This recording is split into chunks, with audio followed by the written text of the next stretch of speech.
Give it a little slice. I don't want to squeeze it too much because that's less juice for me. Oh man, that's good. Hey, what's up everybody? Welcome back to G-Rod Grills. My name is Gerardo and this is my channel. If you're into backyard barbecue on a variety of different grills, whether it's charcoal, pellet, or electric, then please consider subscribing because that's exactly what this channel is all about. Today I'm going to be doing some beef short ribs. I've got myself a 4-bone slab of short ribs and they're going to be absolutely delicious. We're going to be doing them on the Kamado Joe Classic over some pecan wood using Jealous Devil charcoal, and they're going to turn out fantastic. You ready to get going? Let's go.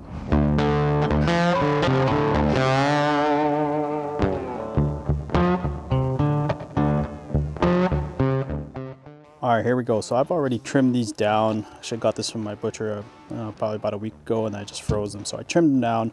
There is generally a fat cap that goes all the way in the front. And you can see here I've taken this down quite a bit already. You don't necessarily have to trim that down, but it's not going to render. So I just trim it down as much as I can without really cutting all the way down into the meat. As you can see in these kind of ribs on the end here, some awesome marbling happening there. That's going to be absolutely delicious. It's going to be all sorts of good flavor there. So to get this going, I'm going to be using some Worcestershire sauce just as my binder. You don't need to start with you use the binder at all, but I like to use it. And then I'm going to layer in some flavor here. So I'm going to start with Pit Boss's GSP. This is a salt, pepper, garlic blend that they have, a new blend from them. I really like it on beef. It tastes really good. So I'm also going to be using this Spiceology Fire by Sasquatch Barbecue that I just picked up not too long ago. Just a little bit of seasoning there, just enough. On the underside here, I'm not taking off the membrane. The membrane actually keeps the bones in place. So I'm leaving that as is, not doing anything to it. Don't remove the membrane, otherwise your ribs are just going to fall off, and that's not what you want.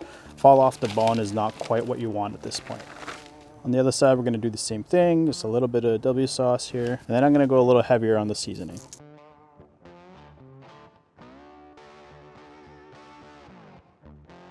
I don't want to lose anything that's on the top here, so I'm going to let this soak in for about 5 or 10 minutes or so, and then I'm going to pick up what's around on the paper here with the sides so I don't lose anything on the top. And then what's going to happen is I'm just going to let it rest until our fire is up to temperature. We're going to be cooking at 275 degrees today, and once we're there, then we'll set these on and get them cooking.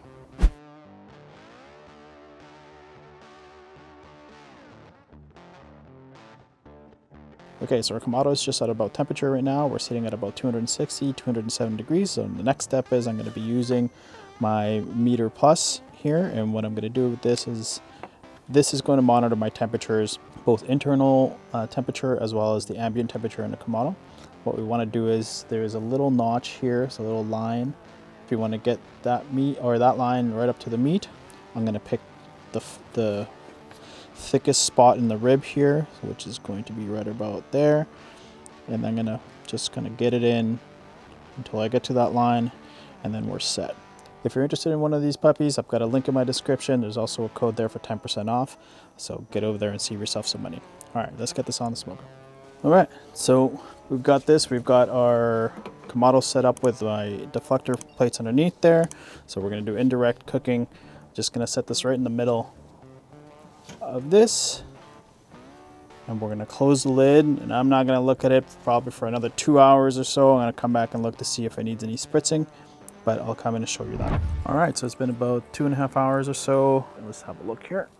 Looking pretty good. Color's starting to get to where I want.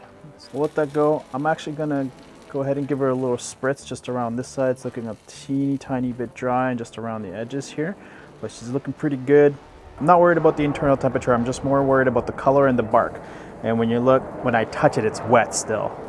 It's all wet. You can see it's coming off on my finger, so it's not ready. We're gonna let it go a little bit longer. Just gonna come back and maybe another half an hour to an hour or so, give it another look, make sure that that bark is set. I'll show you then. All right, here we go. I think these are pretty much just about ready to get wrapped here. You can see we got some great color. I think the internal temperature is currently showing at about 170 degrees, which is fine. I'm just going to take these off and I'm going to wrap them in some butcher paper, and we'll go from there. I'll show you how that gets done in a second. All right, here we go. So not much really to do here. What I'm gonna do is I'm just going to, first of all, I'm gonna take my meter out because I'm gonna put that in afterwards. I'm just gonna give it a little spritz. This is just some beef broth that I have here. And give it a little spritz to give it a little bit of moisture and also just to wet the paper. This makes it easier for me to fold. Gonna be a little tricky here because this bone's kind of stuck out. So what I'm gonna do is I'm not gonna fold up. I just want to wrap it as tight as I can. I'm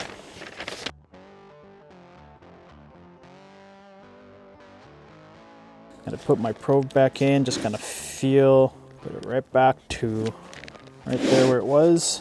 And that's it. We're gonna put this back on the smoker and I'll show you that when we get back there. All right, so now we've got our alarms going off and these ribs at about 205 degrees. So I'm just gonna open them up a little bit, have a little poke. Whoa. Look at those. You can see there. Yeah, buddy. Oh, they're still a little tight. So when I'm feeling here, they're not going in as smoothly as I'd like. Still a little tight, so I'm gonna wrap them up one more time and then give them maybe another 20 minutes or so. All right, so it's been about 20 minutes or so, so I'm just gonna give them another probe. Definitely a lot easier there. Like little to no resistance all the way through. I'm gonna go ahead and call these done. So I'm gonna go ahead and take them out and let them rest for about half an hour or so, and then we're gonna slice them in. All right, so here we go. So now we've let it rest for about 45 minutes, and this thing is looking money. So I'm gonna take my meter probe out. You can see it's looking good. I'll go ahead and slice it into it. But that one's coming right off. You see there. Beautiful.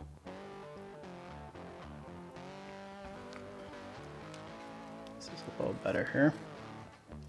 You can have a good look at that.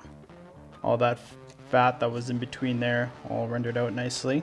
Can't wait to give this a try, so let's do that. All right, here we go. So let's have a taste of these beauties. Give it a little slice.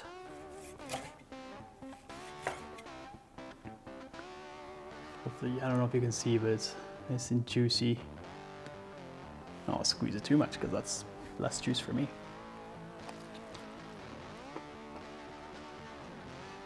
Oh man, that's good. I love beef ribs. I feel like brisket on a stick. They have all that beefy, really good beefy flavor. That rub actually is really good.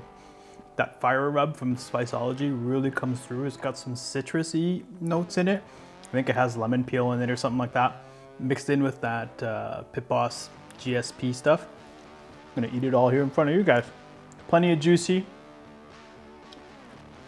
So good. Well, that's all I've got for you today. Hopefully this was helpful in some way or another. If you enjoyed it, make sure you hit that like button. Don't forget to subscribe and ring that bell so you don't miss out on any content. Until next time, as always, I'll catch you on the next G-Rod Grills.